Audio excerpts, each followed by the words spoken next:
Isolation, day 16. Just been out on a supply run. Well, actually just been out to get some coke from a car. Not that kind of coke, not the kind that goes up here. Now that would have been George Osborne, wouldn't it? Coked out of his brain. Yeah, just back off a coke supply run. Well, just so that you know it's me. Yeah. What can we say? Very quiet outside. I'm happy to say that. Didn't bump into another soul on that there street. I didn't see but another soul. It were like sailing deserted on a glassy sea. No, it's not International Speak Like a Pirate Day, but I figured I'd get ahead of the curve, yeah? I mean, we're all behind the curve in the UK, aren't we? So I figured with International Speak Like a Pirate Day, I'm going to be ahead of the curve in case the dreaded bug takes my life. And it might. It's also very likely that with the complete lies about PPE, personal protective equipment, it's also taken the lives of doctors and professionals caring for us. Many of these people, or at least many more than I would ever like to see, have been fallen victim to COVID, to C-19. Thank you for what you have done, trying to save lives. I bless you. I honour you. I stand with you and your family now. I honour you. I stand behind you. You've done everything that you could. You've given your lives. But as much as I honour these people, as much as I think of them, my own son working as a nurse, yeah? As much as I honour and think of them, I think of them, they're standing on the front line, toe to toe with this disease.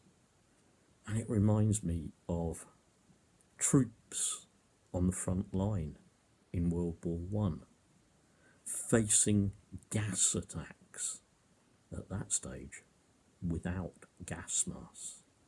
Troops being told actually to urinate, and there was some sense in this, urinate on a handkerchief and put it up to your mouth and nose, because the uric acid would counteract some of the effects of the gas and might even lessen what you breathed in. But they got gas masks to them, didn't they? Yeah, they did get gas masks to them. They protected them. Somebody said it's like sending troops into battle without helmets, yeah? Without body armour that they get now. But send them into battle anyway, yeah? Just let them die from maybe head wounds and stuff that, okay, not under all circumstances would it have protected them, but it could at least have meant more of them could have survived. And you know what? More people that survived in that army would be just like more people that survive in our doctors and nurses army and health workers army, who can go to war against the virus. An American doctor, totally overstretched, overworked, practically dead on her feet, had written on her N95 mask, I believe, probably better than the little flimsy ones that our doctors and nurses are working with. I think the woman may have even been in the proper white coverall, may have actually been wearing overshoes and gloves that go all the way up the arms. Not what our NHS workers and our ambulance staff have described as the same kind of kit you would probably wear if you're making sandwiches in a restaurant.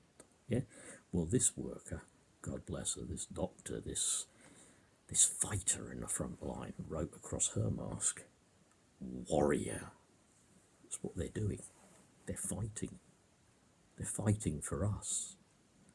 What can I say? Gove, Boris, you horrible little men.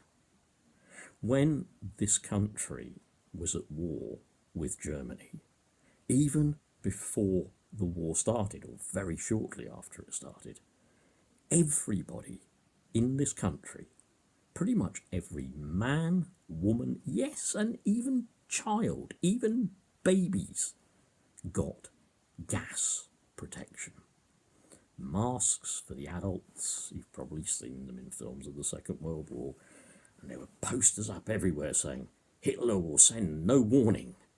Do not leave without your gas mask. It was a criminal offence not to have your gas mask.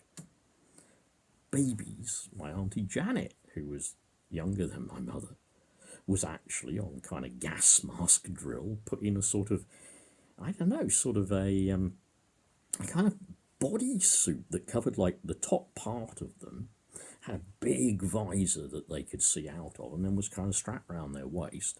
And to get air into it, the person on the outside, shall we say, had to pump through a filter. Yeah, even babies got gas masks. So when dear old bozo goes on about all pulling together, it'll be like the Second World War, Dunkirk spirit, think, yeah, but we're not all in this together. You know, all you need is an obscene amount of wealth, and then you can get an antibody test. Yeah, we're not necessarily doing many of those for frontline staff at the moment, really. And what are we promising to ramp it up to in about a month? 25,000 a week, a day, or whatever, in a month? Don't delay, Boris. You're costing lives. Potentially my life. Yeah, why go out like this? High risk group of getting the virus. You're costing lives. You're costing potentially my wife's life. My wife's life, my children's lives, our parents' lives, our grandparents' lives. You're costing that. Stop the bloody delay. Pull your finger out. Mobilise the billionaire class. Get Branson to bloody well pay for this stuff and get it available. Use commandeer his sodding aeroplanes and deliver it. Don't just commandeer his fleet of cabin crew. Commandeer his bloody airline. Commandeer his transport network. Take off him the bloody vans that are used to go round maintaining broadband. Yeah? Take those. Get some of his bloody money, and these masks will be available, and this proper PPE will be available, and go and get it out to the staff on the front line. As for the crap about the kind of chemical reagents necessary for the tests to be testing kits to be made weren't there. Absolute lie. Germany got access to them. Germans tell us there is a huge amount of those chemicals available, ready to make the tests. Don't lie to us, Boris. Your lies are costing lives.